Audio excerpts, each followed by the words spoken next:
Oh man, this is crazy. Okay.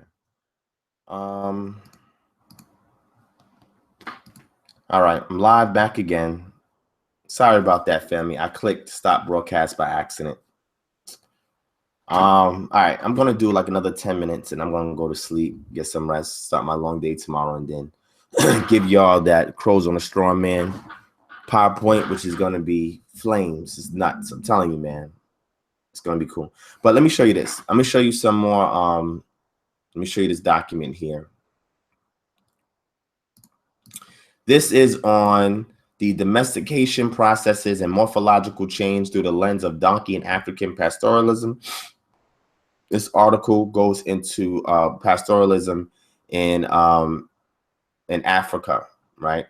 And shows you the different areas and regions in which they had African pastoralism, where there was herding donkeys, there was herding cattle, there was herding goats, all types of stuff. So for somebody to talk down on a goat herder or make some kind of claim like that, but yet claim Africa, you know what I'm saying, it's fallacious. It's crazy, because that means they don't study and they're not looking at all of this documentation in regards to that. All right. So let me go and show y'all. Let me do the camel domestication. Let me show y'all that.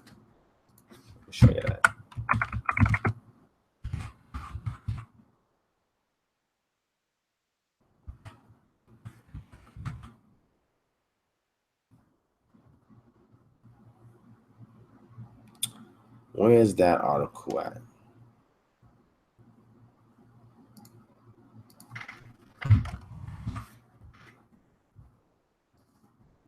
There we go.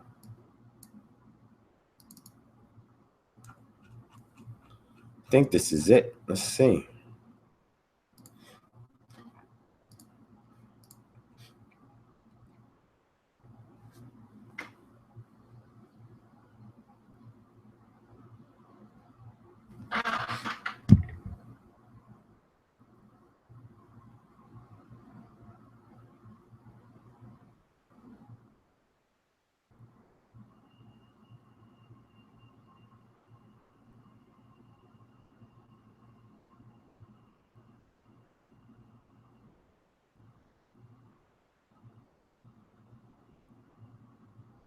All right, here we go. Here we go. Here we go. All right, so now you'll hear arguments where people will say that the usage of camels in the Bible is an anachronism. And in some places, yes, it is. But in other places, it's actually not. And I'm going to show you this article that talks about camel domestication. But I may have to share this link real quick, because I only have less than 10. I only have 10 people in here. Please share this second link. It's not gonna be long. I'm just gonna go over a couple of more other articles on various things so you can see some of the stuff that's in my my database that I have. But let me post the second link on Facebook.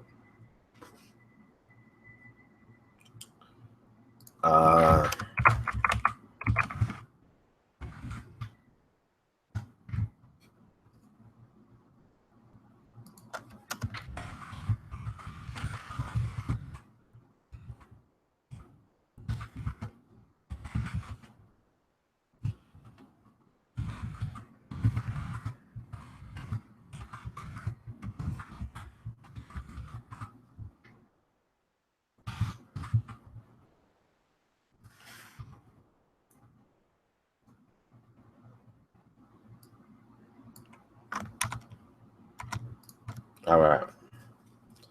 So I have the link on Facebook, and y'all can share that. Let me see. Hold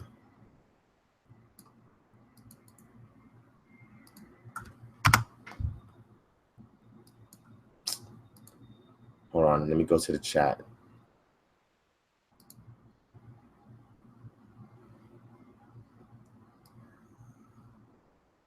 All right. So it's back. It's back. It's back. All right. So Almost shit. I'm on my stage. All right, so we got about 10 people now. So let me just. All right, so what I was saying was I was talking about animal domestication, right? Let me show you this article right here. Let me show you this article in here. I didn't want to do that one. Hold on. There we go.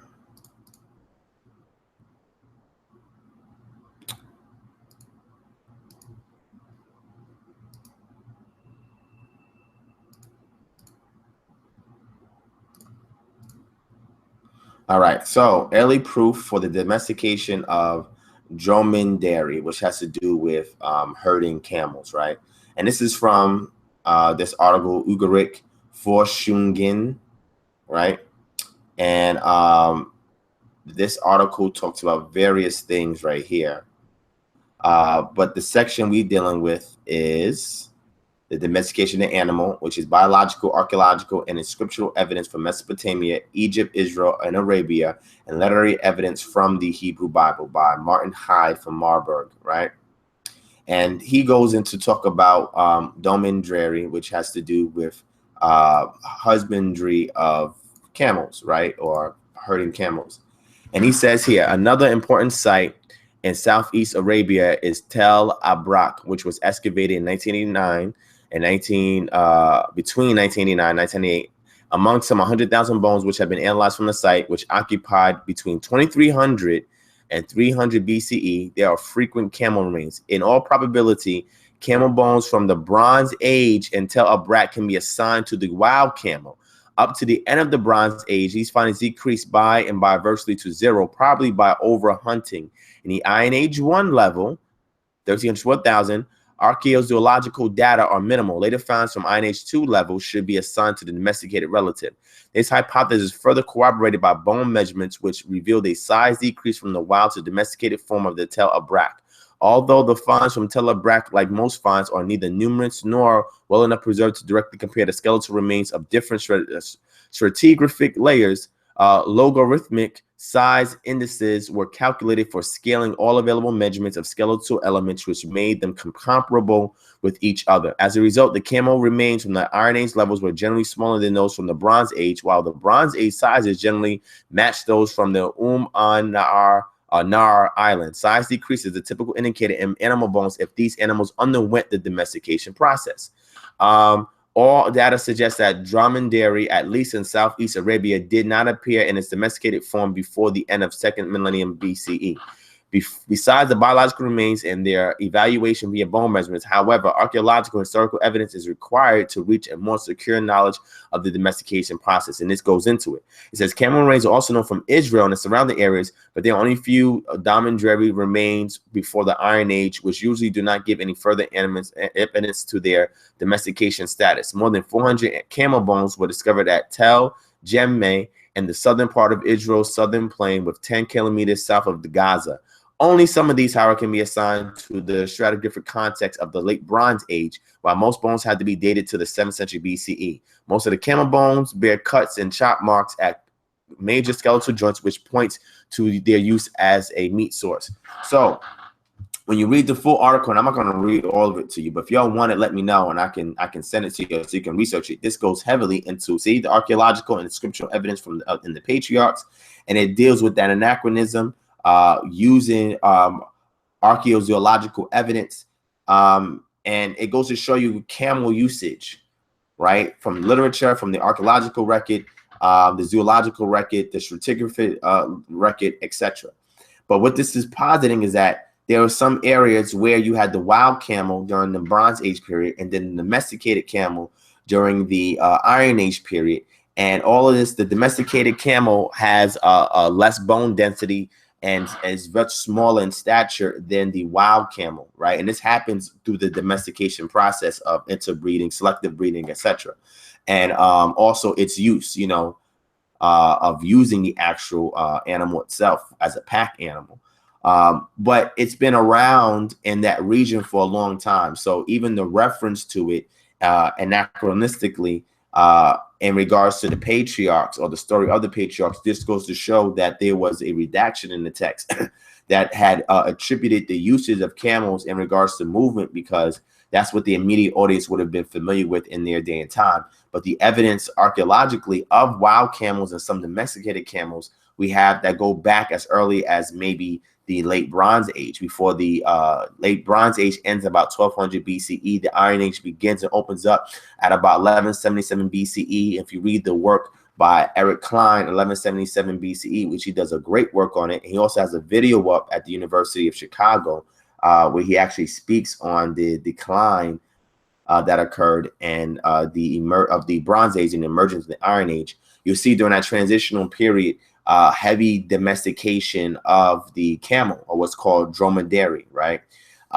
So again, this article is great. It goes into a lot of information in regards to domesticated the animal being used in Mesopotamia, Egypt, and the Levant region. And it also shows you the cultural literary worldview and its anachronisms and redactions in regards to the camel and the evidence of it, which we have there. We have some good evidence there. It's not as prominent as people think it was back then, but some strains of the camel was used in that region, but it was not common as far as being domesticated into the Iron Age period. But again, when you read this article, it will fortify you to have a better apologetical stance in regards to the domesticated camel that is mentioned in the biblical text. Okay, let me see what else I can share with y'all tonight before we sign off. Let's see. Let's see. Okay, so a lot more people are joining now. All right, that's the domestication of an animal, the camel. Let me pull something up. Let me see.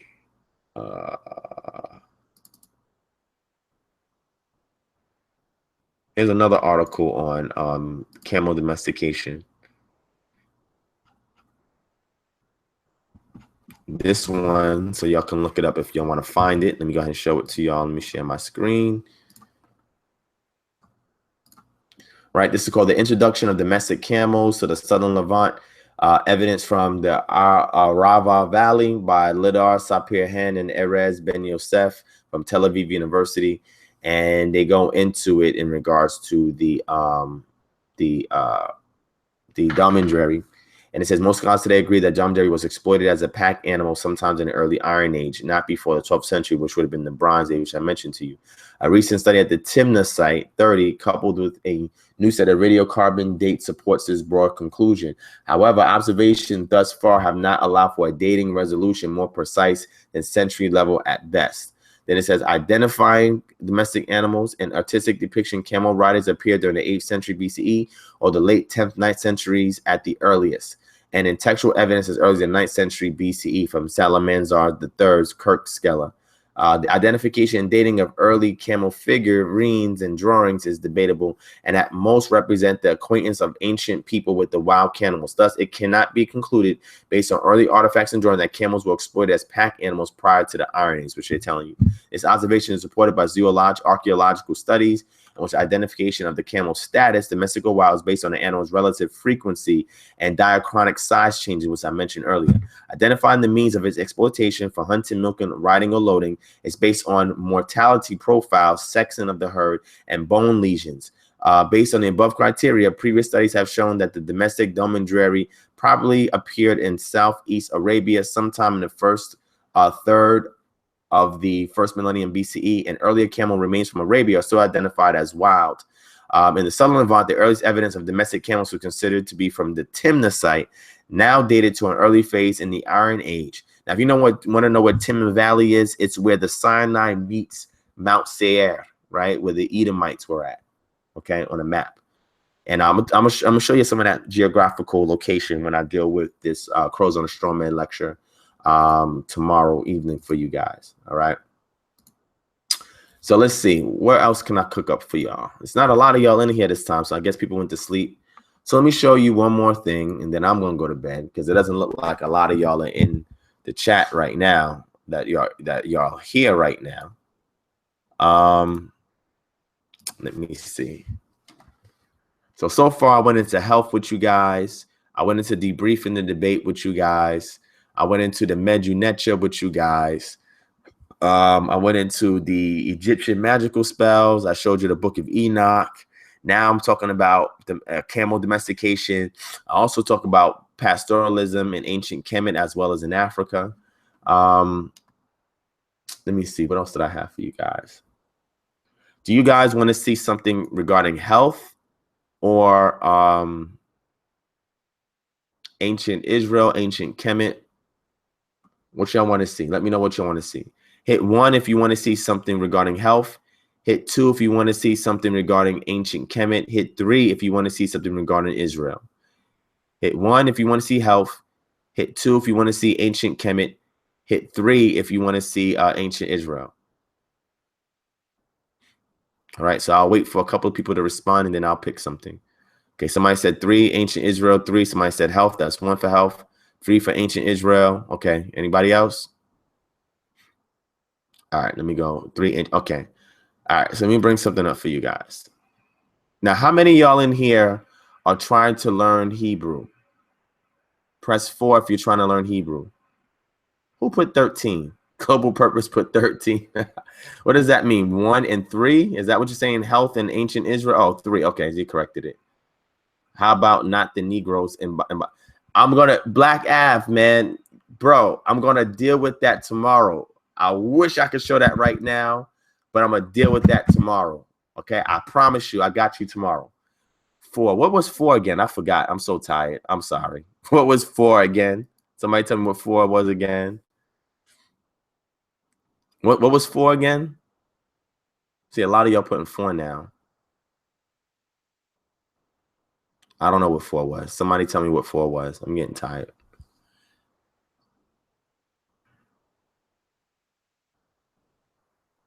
Oh, language. Yes, 4 was the Hebrew. So I see 3 and 4. So you said we want to learn Hebrew. All right. So let me show you some references for helping you to learn Hebrew. Okay. Let me get that for you. I'm gonna help you. Let me look out for my family. All right. Also, if you want to know Medu-Neter, I showed y'all the book earlier. Right. So if you want to learn Medu-Neter, you definitely want to. You can start off with this book here, Understanding Hieroglyphs, Inscriptions. Right. This goes through the Medu-Neter for you. Right, and explains a lot of it for you. Okay, so this book you want to get here. I also have some PDFs that deal with the Medu-Neter as well. Let me see. I don't know if this is coming in clear here. Is it coming in clear? Let me show you one. Yeah. Okay. All right. So let me show y'all some books that can help you with Hebrew. Where is my Hebrew books?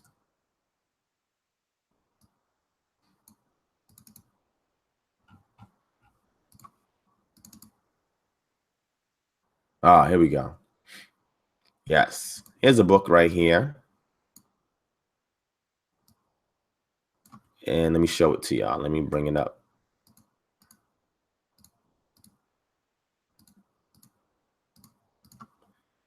This is right here. Okay, can y'all see my screen? Let me know. Hit 1 if you can see my screen. Audio, y'all can't hear me?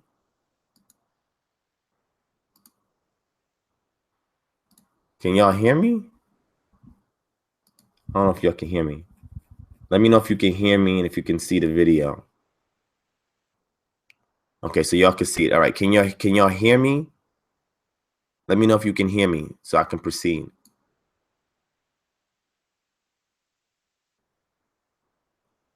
Okay, so y'all can hear me. Okay, here's a book, and this book is called Biblical Hebrew Grammar Visualized, right, by Francis I. Anderson and A. Dean Forms. And you see how it makes these charts to help you to study Hebrew. It's a great book because it gives you a different angle on how to identify Hebrew, right? It goes over, gives you things such as suffix, paradigmic specifications, distributable specification. But I want to show you how they visualize. Look right here, you see? So where it says in the first clause, asher, it says nominalizes the following clause, which consists of only a finite verb. And the second partial clause, where we have asher there again, it's a subordinate conjunction. The phrase marker in diagram 3.1 shows the three clause immediate constituent CICs for the clause in Lamentation 2 and 17. Note how asher normalizes the one word clause consisted of a finite verb, gloss, which he planned. Right? So we see how they break it down here. Now, all of this is broken down: verb, grammatical, subject, grammatical, direct object, grammatical, nominative, class verb, verb, grammatical. And this is how they chart out the language to break it down to show you how how they parse it and how they use this diagram model to do it. This is a really good book. Is it for beginners? I don't think it's for beginners. When I read through it, I don't think it's for beginners, but I would say like intermediate, but it's great because it showed you these diagrams here. I've never really seen a book go through the language this way, but it helps you to identify a lot of it. And if you follow this book, you will learn a lot. I'm telling you, it will show you all the clause relationships and everything like that. So if anybody wants that book, email me at kingdomharbinger@gmail.com, and I can send y'all this book. All right. Now, let me see if I can find another one for y'all. Hold on. Let me see if I can find another one. And let me find another one, maybe an easier one. Yeah, this one is good right here. There we go. Here's another one. This one, let me fix the screen. All right. This one here, let me show this to y'all real quick. And then I'm out of here. Getting tired, family. All right, this one here is called Building Your Biblical Hebrew Vocabulary, Learning Words by Frequency and Cognate by George M. Landis. All right. I said audio dropped off, but it's back. Any beginner references? Yes, I'm showing you one right here. Supposed to be fit page. So what this one does is that this gives you a list of frequently occurring verbs, right, in the Hebrew. Okay. It also goes into how Hebrew words are formed. So it shows you the formation of Hebrew verbs, right? The cohortative, the adjussive, the imperative, the non-finite verbal forms in the cow stem, the E-class statives, the infinite absolute, the Nephal stem, the imperative infinitive construct, infinitive absolute adjussive, the PL and PUL stems.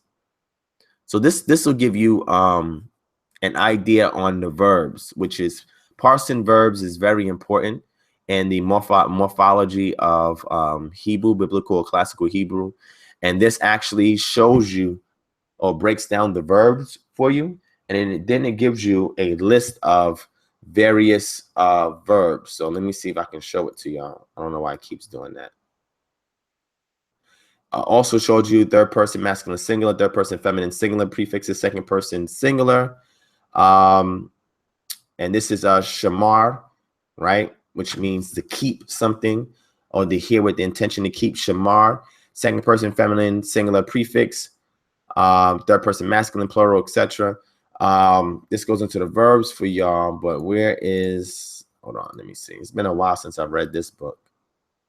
Let me see. Yeah, so this goes into verbs that occur more than 500 times, right? Akal, 500 times. This is akel, 500 times, right? So this is a good book for you if you want to familiarize yourself with the most common verbs that you see in the Bible, so that when you come across it, it's easy for you to identify it and understand how it's parsed, right? Which is also fun because some verbs, you don't see all the verb stems for certain verbs in the Bible. Like, I'll give you an example. The word, hold on, let me show y'all here. I'm gonna show y'all what I'm talking about.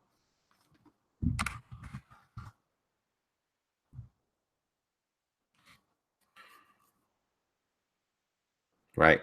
So an example would be the word Yasha, right? And Yasha means to deliver, to save, right? But Yasha is only in the Nephil and Hephil stems, right? So the Nephil means the act is being done to the subject, and the Hephil means it's the causative action, right? So that means another entity is causing the action to happen through the subject.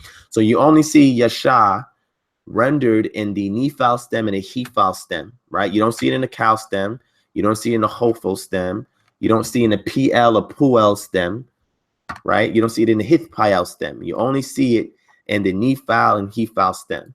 And that's very important because that tells a more intricate story than what you get from the weak English translations, all right?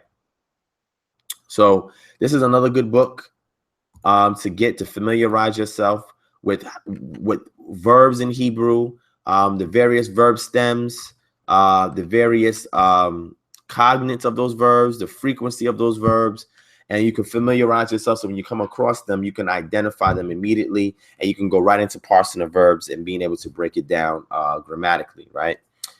Or morphologically, and even be able to identify syntax, which is also important. So I'm gonna give you one book, another beginner book. Well, I don't. This was a pretty good beginner book. But let me see. Let me give y'all another one. Let me give you one more. Let me see. Let me see what y'all are saying. What y'all saying in here? Let me see what y'all talking about. Great Bill fan from your Islamic brother. I appreciate that. My brother Khalid is eternal. I'm gonna show y'all some of my Islamic studies too, because I delve in that as well. Not as heavily as I do a lot of other stuff, but I do delve with Islam objectively as well. That's why I was showing forth these Samarkand and the top copy manuscripts. And if y'all don't know what that is, go back and look it up. Right? Let me spell it out for y'all so y'all can know what I'm talking about.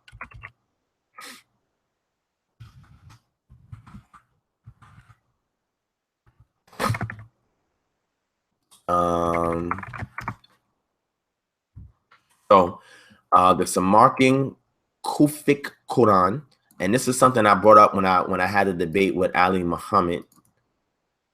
So I want you to go back and research this. Right, this defeated.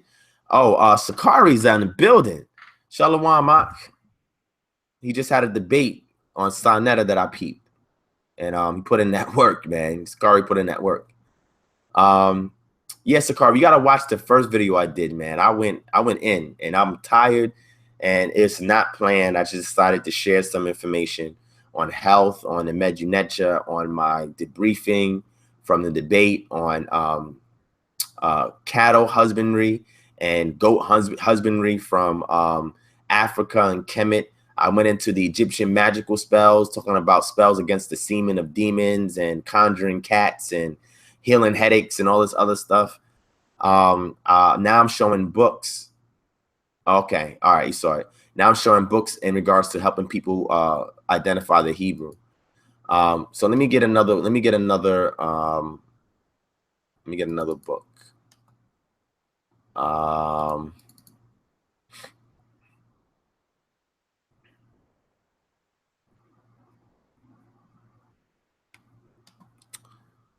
Man, I might have to get my physical books.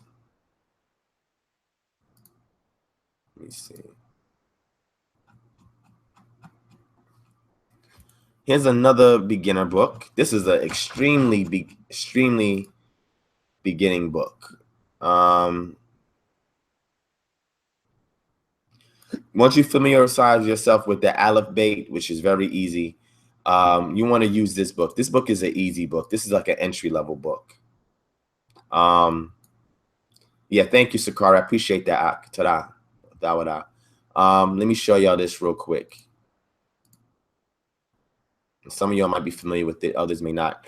But if you want an entry drug into getting a fix from Hebrew, you want to check out this book, right? This one is called Learn to Read Biblical Hebrew Volume 1 by Jeff Bennett. I recommend anybody who is a beginner to get Volume 1 and Volume 2. His work is what formally brought me, or informally brought me, into learning Hebrew. So Learn to Read Biblical Hebrew, Volume 1 and Volume 2 by Jeff A. Bennett. If you're an extreme novice or beginner, his 2 books is the best way to get into the language. And matter of fact, all his works is the best way to get into language if you're a beginner. But once you get enough of the fix from him, you got to move up to intermediary books like the 2 that I showed you guys earlier. But get Volume 1 and Volume 2 by Jeff Bennett, and he makes it very simple to learn the language. He actually, reading his work actually helped me to first get into the language, and also to be able to relate the pictographic script, the paleo script, and the modern square script. And he helped me when I first was coming into the truth with learning the language. So if you're a beginner, use his work. But if you're trying to get to immediate or expert, his work is not for people who are immediate and experts, right? But this is for extreme novices that want to get in language. You can get these, you can purchase it for PDFs from his website, or you can buy the books off of Amazon. I prefer you to get a physical copy. Get Volume 1, Volume 2, and this will help you with getting into the Hebrew for people who are novices, okay? So that's that. Let me show you one more thing. Let me show you guys something, right? Let me show you guys something. I'm going to show y'all my Dead Sea Scrolls so y'all can see what I'm working with the Dead Sea Scrolls. Let me show y'all this. Hold on. Where are my DSS? Oh, here we go. Dead Sea Scrolls, baby. Let me show you my Torah Dead Sea Scroll documents. Let me just do a screen share. Hold on. Let me do a screen share. Close this.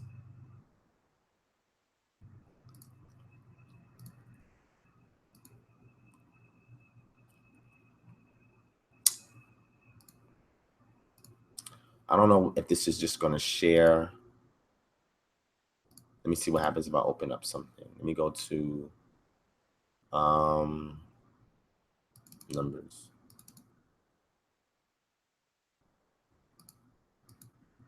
Yeah, y'all can't see that. Hold on. Let me show y'all this. All right. So what I did was this is a Dead Sea Scroll fragment. And it's 2Q8 for the book of Numbers. And what this does is that it shows you the Dead Sea Scroll rendering of chapter 7, verse 88. And then it shows you the fragmented parts, right? A direct transcription. And then it compares the Masoretic text with the Dead Sea Scroll text, and it shows you any highlighted differences, right? Let me close that. Let me bring up another one. Something that has more. Here we go. There we go. This one has more in it. All right, let me show y'all this. Hope you're enjoying this. You know, I could be talking about a million things at once. So I hope you're enjoying this. I could also show you cures for cancer. Yeah, I'm probably gonna do another random video tonight. I mean, this morning is too late. I'm gonna show you cure for cancer that has been verified by scientific data. I'm gonna show you that stuff, and I'm gonna show you certain cancers that was manufactured by the Department of Defense as well to kill off certain key targets in other countries. I'm gonna show you all of that. Very interesting stuff.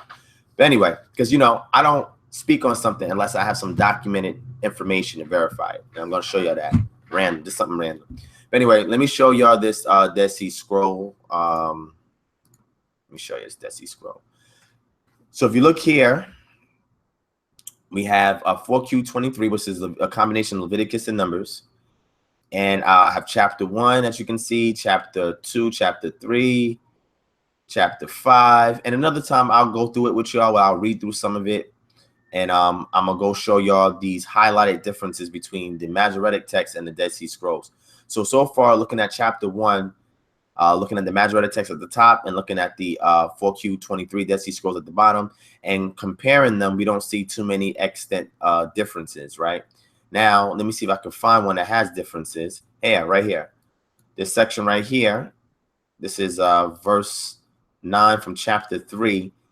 There's a lot of differences between the Masoretic and the Dead Sea Scrolls.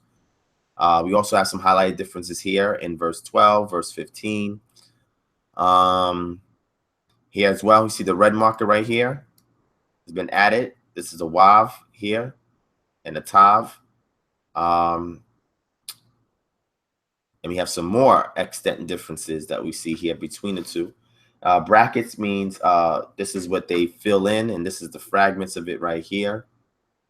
So this is the type of study that I do, man, when I go through textual criticism and comparing manuscripts and fun stuff. Let me see if I can find my microfiches. Man, I got all types of stuff, man. I got a whole treasure box of stuff. Let me see. Let me see. What tool you talking about, Sakari? Let me know. I don't know what tool you're talking about. You're welcome, family. No problem. No problem. Matter of fact, yeah, I'll go into y'all. If y'all like that type of stuff, I can, like I said, I try to be a Swiss Army knife. I try to be knowledgeable in various areas. He said the Dead Sea Scroll. Oh, let me show y'all my one of my programs that I use. Just I don't really use it that often now. I don't really use it that often, but I use it from time to time. I'm gonna show you this program I got. Let me bring up. Yeah. Let me show you my program. Then I really want to show you something interesting in health. But anyway, all right. So y'all can see this is my Logos program here. So like this is version 7.6 of the Logos program. This cost me $1,200 when I got it. Was it $1,200 or $1,400? I don't know. I think it cost me like $1,200 when I first purchased it. It's a lot of money, man. But I didn't even have version 7. I had an earlier version. I updated to version 7. But let me show y'all how I study. Let me pull up a random verse. Somebody give me a verse. Somebody give me a verse. Micro what? I don't know what that means. I think I used to have it and don't know if I have it on my computer anymore. I'm not sure what he's talking about. But anyway, let me show you my Pachita, right? Let me open up the Pachita. All right, here's my Pachita right here. And I can get some lexicon on some of my Pachita. This is Matthew chapter 1, verse 1. Let me do a lookup of this first word here. And this is in a noun, masculine, singular, emphatic. Let me look it up. Right, here's my analytical lexicon. Looking into it, this has to do with writing scripture. This is like symbolic to like katab, which means to write. So this is my Pashita study that I do. I go through my Pashita here. I do writing exercises where I transcribe it into the block script Hebrew, and look for cognates in Hebrew and Aramaic. And then I go into my lexicon, my analytical lexicon, to look at each piece and the morphology of each piece, right? If it's masculine, singular, emphatic, third person, plural, etc. This is my Peshita for the Brit Hadashah, the New Testament. All right. Fun stuff, man. I mean, the type of studies I do is crazy. Somebody give me a verse. Somebody give me a verse. Somebody says Romans 8:19. All right, let me see. Let me go search.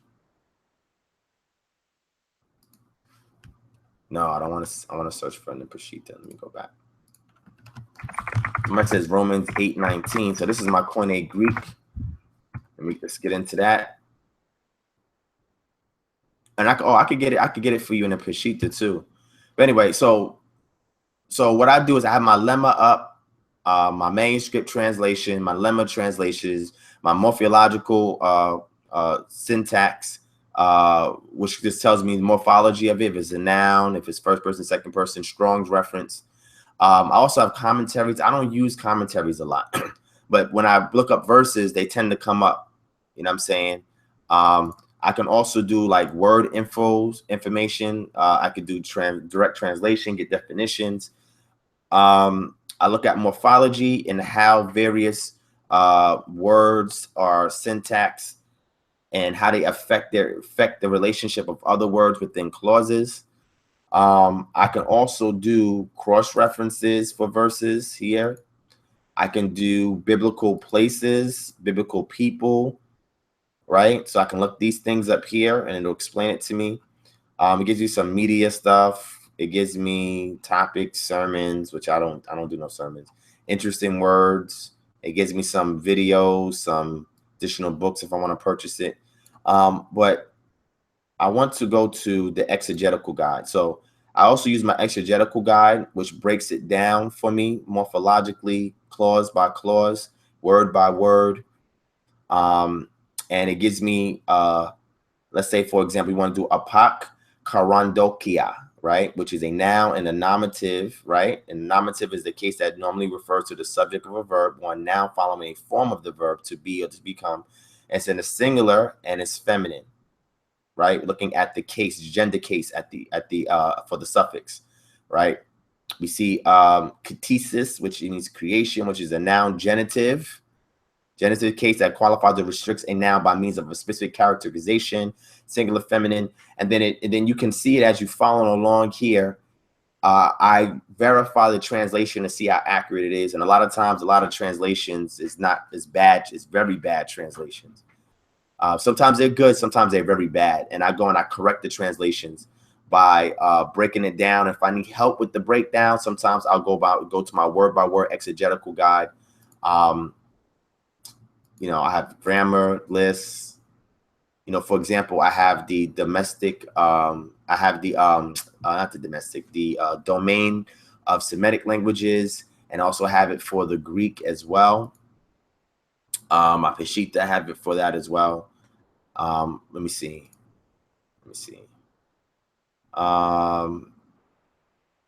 Yeah, the Yehoshua, I had to purchase the Peshitta as an add-on, which costs a lot of money. He said, I'm talking about the Dead Sea Scrolls like you had just pulled up. Oh, are you asking? Hold on. What's going on?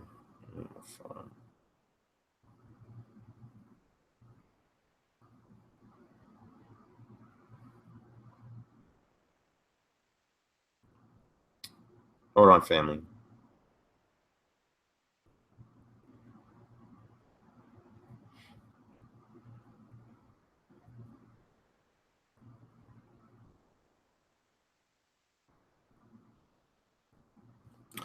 Okay. Dead Sea Scrolls. Inbox me on Facebook. Oh, he said, where did I get it? Damn, I forgot. I think a professor told me about it. I forgot where I got it from.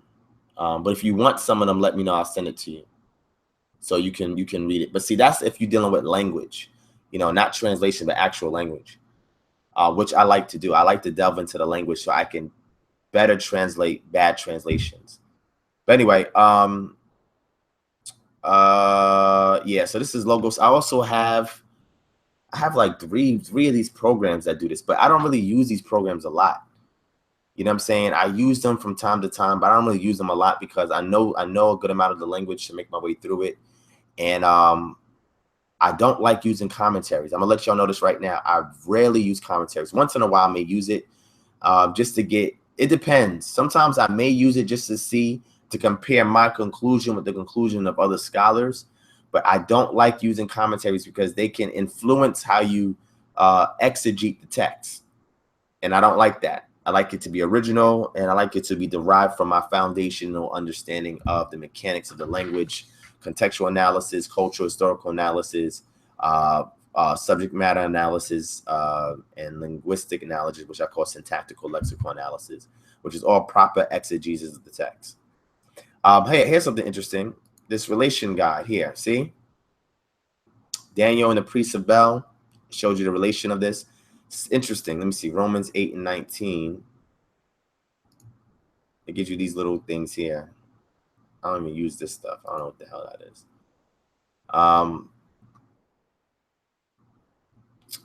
Let me see. Yeah, Purpose in Theology from the Holman Concise Bible Dictionary. So some of the stuff I showed you is the stuff that I use when I do my studies. Like when I really get into my studies, like the studies that I'd be losing sleep over. And I don't think a lot of people understand how deep I get with I get really deep with my studies, man. Like, seriously, because I'm a perfectionist, and it causes me to be a procrastinist, because if I don't feel that I'm right and exact, I won't go forward with something. And that's something I got to work on, because everything is not designed to be perfect. I like to be very organic when I convey things. So I'm training myself to be more organic and less formal. So that way it can flow naturally, right? Instead of seeming structured. Even though sometimes I got to do PowerPoints when I do lectures, so I can keep track of where I'm at, so I can flow. But I like to be unrestrained, and I like to really have an open mind when I do studies on certain things. You feel me? So anyway, let me top this off. Let me go to something on health right quick. I want you to look up mycoplasms, man. But that's neither here nor there. Let me go into cancer. Let me show you this.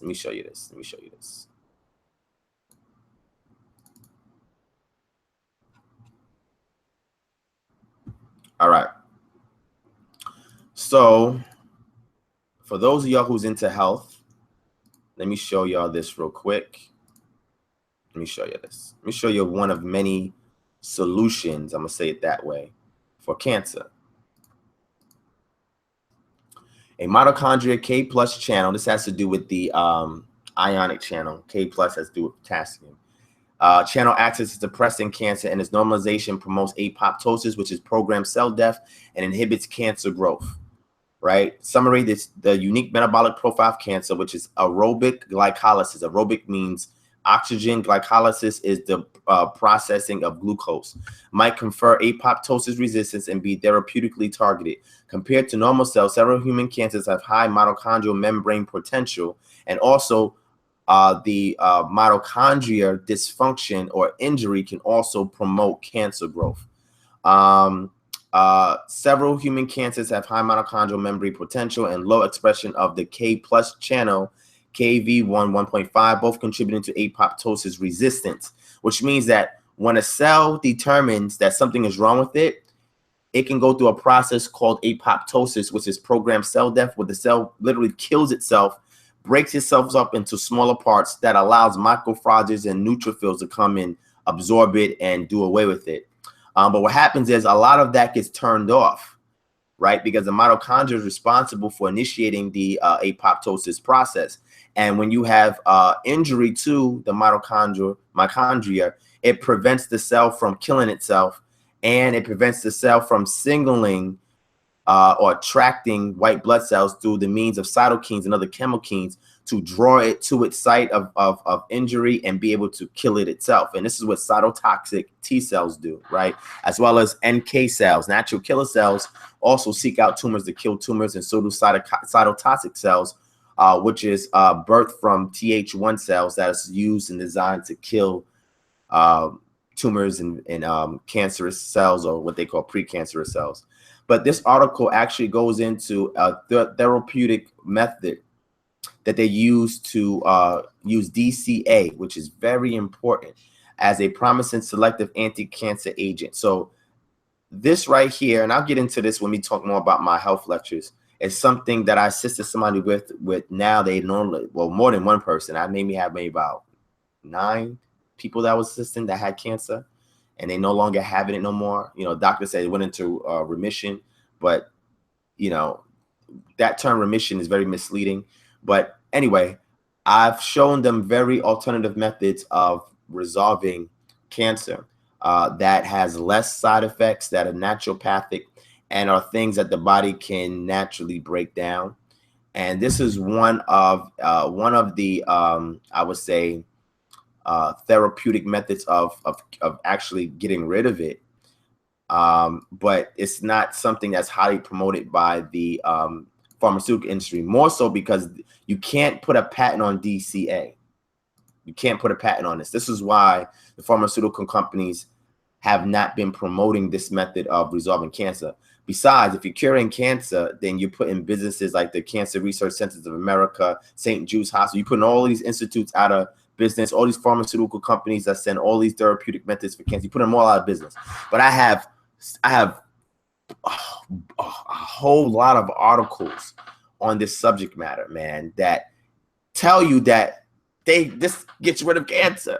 You know what I'm saying? And again, remember I told you guys the double-blinded placebo case studies where they do in vitro and in vivo tests to rid these ailments, right? And cancer being one of them. But I'll get into that with you guys another day and show you guys all of these novel therapeutic methods that's being utilized to cure cancer. And not just cancer, various other things. I mean, having a homeostatic body that is in harmony with each cell and each organ, alkaline body, with the exception of certain parts of the body that needs to be acidic. Also increase in oxygen. And oxygen therapy is good, but what happens is the body synthesizes O2 where it uses one molecule of oxygen, the other molecule of oxygen becomes a free radical and causes oxidative damage.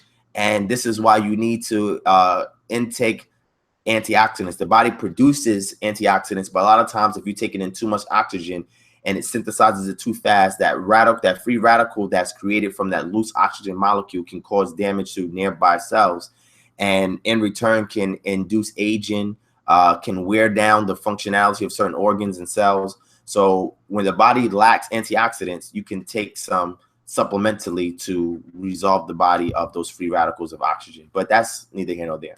So anyway, I hope you guys enjoyed this brief session with the mind of Divine Prospect. You feel me? And the things that go on in here and all the research that I do, the aggregation of all the documents, the articles, interview. I got interview videos too, man, from people in the medical industry, people in the academia. I'm gonna start releasing that stuff, man. I'm gonna get some new footage and I'm gonna start releasing that. I'm working on a documentary coming up soon, as well as a reality show coming up soon. My book is coming up soon, but I'm gonna get the articles out first because that's easier to put into academia than the academic textbook that I want to do. But a lot of stuff is coming from Kingdom Harbinger Ministries. We're going to be growing the organization as well, so that way we have more people that are a part of it that can also contribute to it, because it's not about me. It's about the mission or the assignment or the vision, you know what I'm saying, that we have. And the objective is to be autonomous. You know, even me doing health is also in alignment with the fundamental principles of Kingdom Harbinger Ministries as far as being autonomous. You feel what I'm saying? Because when the Most High returns, he's coming for the ecclesia, the remnant that's called out of Babylon and that have created an autonomous system where they're relying upon each other. So when the judgments rain down on Babylon, those who are autonomous are not adversely affected by them, right? They're being taken care of because they're patronizing each other and they have no connections to the sustenance and the sustainability of Babylon, which is the system that we currently live in now. So once you install culture at the root level, we can then become a community, then we can become autonomous. And now all of our research will reflect that autonomy, right? Will we then take into our hands the authority over matters that pertain to our community, okay? And our immediate people that we seek to help. So with that, family, thank you for watching this part 2, this random video I threw up. I'm about to go get some sleep because I got to get up in a couple of hours and start my long, lengthy day. But thank you guys for watching. I hope you enjoyed. Go back and watch part 1, and you'll see all the stuff I went into in part 1. You see my board back here that I was showing you guys earlier.